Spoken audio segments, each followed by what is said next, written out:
Il fait un peu sombre, je vais laisser vos yeux s'habituer à l'obscurité. Non, Polly, c'est trop ça. Ah bah voilà, c'est quand même beaucoup mieux, non? Nous sommes à la frontière supposée du système solaire, à la frontière du nuage d'Oort qui délimite la fin de l'influence gravitationnelle de notre étoile. Merci, Polly. Le système solaire, c'est cet ensemble de corps qui gravitent autour du Soleil. Un ensemble de planètes, de comètes, de morceaux de roches, de poussière et de glace qui forment une sphère dans le vide de l'espace. Oui, Polly, où est-ce qu'il est le Soleil? Bah juste devant nous, à 22 000 milliards de kilomètres. Bah Polly, me dis pas que tu vois pas ce point devant nous, juste ici. C'est lui notre Soleil. Bah comment ça il est tout petit? Mais 22 000 milliards de kilomètres, Polly. La lumière qu'il émet met 2 ans avant de nous atteindre. 2 ans, Polly. C'est presque aussi long que la durée de sortie entre mes vidéos. Ici, c'est une nuit noire permanente, éclairée seulement par les étoiles qui scintillent autour de nous.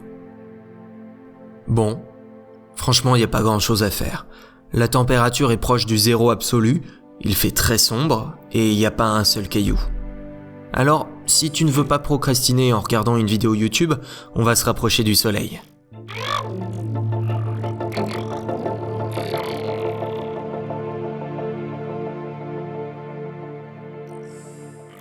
Et voilà, grâce à la magie du montage, nous ne sommes plus qu'à 18 milliards de kilomètres de notre étoile.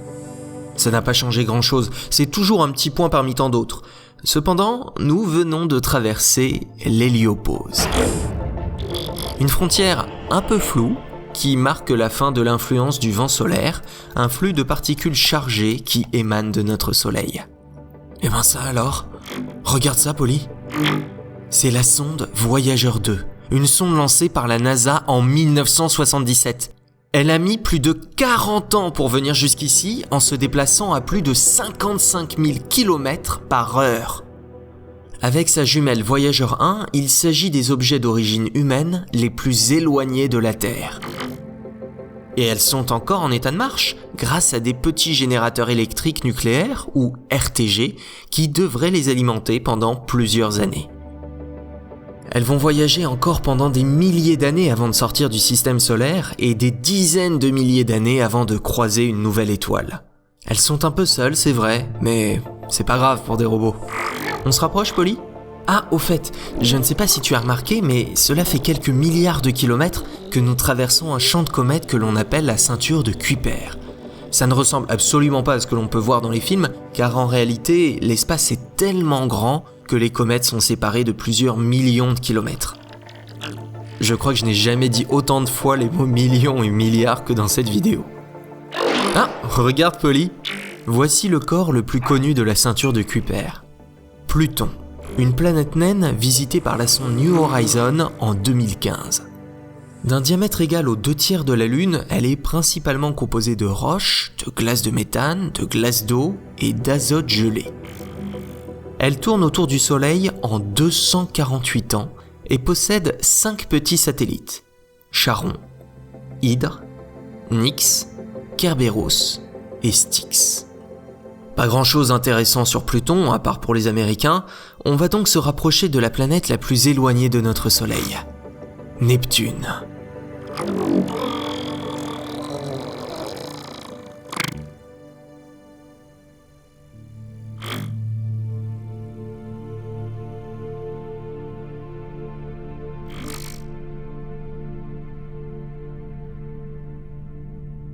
Ah, ça commence à devenir intéressant.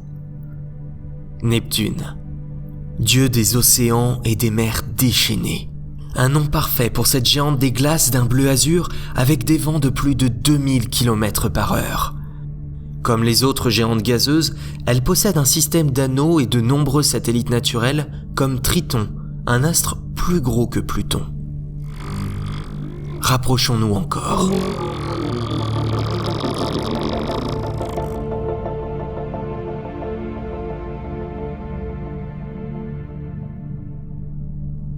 Uranus, la 7e planète. Une planète qui, contrairement aux autres, tourne dans son plan de révolution autour du Soleil, comme si elle roulait sur son orbite. À 2,8 milliards de kilomètres de notre étoile, elle en fait le tour en 84 ans, et chaque pôle obtient ainsi un jour de 42 années, suivi par une nuit de 42 années également. On continue.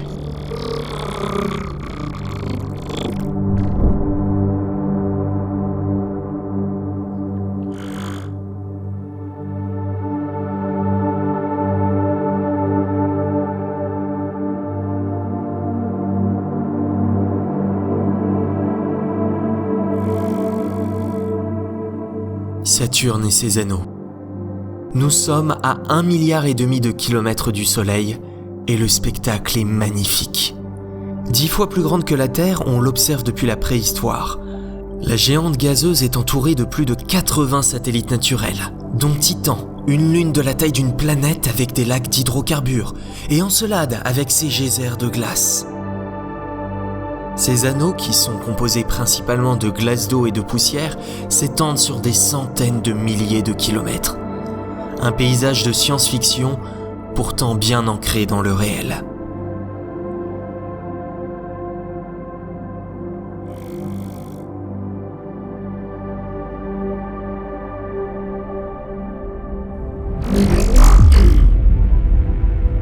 Regarde, Polly. Voici Jupiter et ses lunes, la plus grande planète du système solaire. Une géante qui parcourt le ciel en 12 années terrestres. Une géante avec des tempêtes plus grandes que la Terre, une géante où les orages durent depuis des milliers d'années, une géante entourée de lunes océans, de lunes volcans, de mondes extraordinaires. Dieu du ciel et de la terre, son influence est telle que l'astre a modelé notre système solaire lors de la formation des planètes internes et les protège aujourd'hui des comètes extérieures. Assez rêvassé, Polly. Allume tes moteurs, nous nous dirigeons vers le système solaire interne. Avant de rencontrer notre première planète tellurique, nous devons traverser la ceinture d'astéroïdes. On y trouve de nombreux corps comme Cérès, Vesta ou Pallas. C'est la principale source de météorites sur Terre.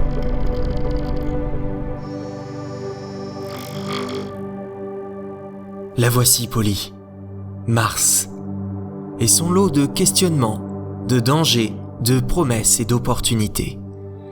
Du haut de ces volcans jusqu'aux profondeurs de ces canyons, un lieu inconnu que nous avons l'impression d'avoir déjà vu. Une planète peuplée d'êtres métalliques qui errent sans relâche à la recherche de nos origines et tracent le chemin de notre avenir.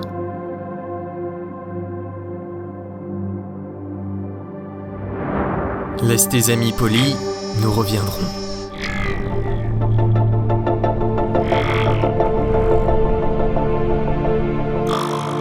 Polly, c'est ici.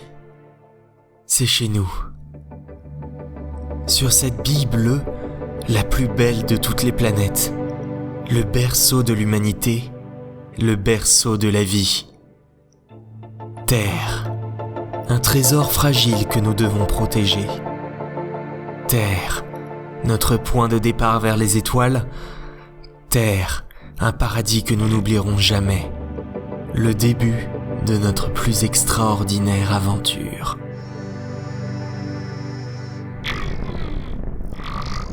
Et maintenant Vénus, belle et dangereuse, une jumelle de la Terre transformée en enfer. Un monde complexe, difficile à explorer. Et voici Mercure, la plus petite planète du système solaire. À seulement 45 millions de kilomètres de notre Soleil, nous touchons presque au but de cette incroyable épopée.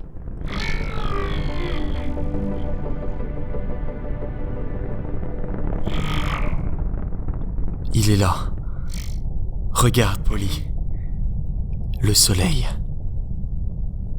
Notre étoile. Notre source d'énergie. L'astre responsable de nos saisons, du jour et de la nuit. C'est lui qui maintient notre système solaire dont il représente 99,8% de sa masse. Une boule de feu parmi tant d'autres dans le ciel. Voici notre futur, Polly. Voici les mondes qui nous attendent. Voici les innombrables opportunités Voici les richesses infinies, voici les trésors cachés. Voici le système solaire.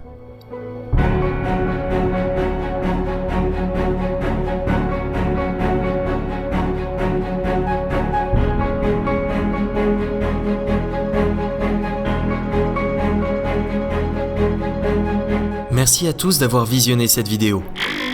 Avec Polly, on vous donne rendez-vous dans la prochaine vidéo pour comprendre pourquoi nous devons coloniser le système solaire. Alors, en attendant, si la vidéo vous a plu, c'est super. Tant mieux pour vous, hein. Bon, Polly, on range ta chambre ?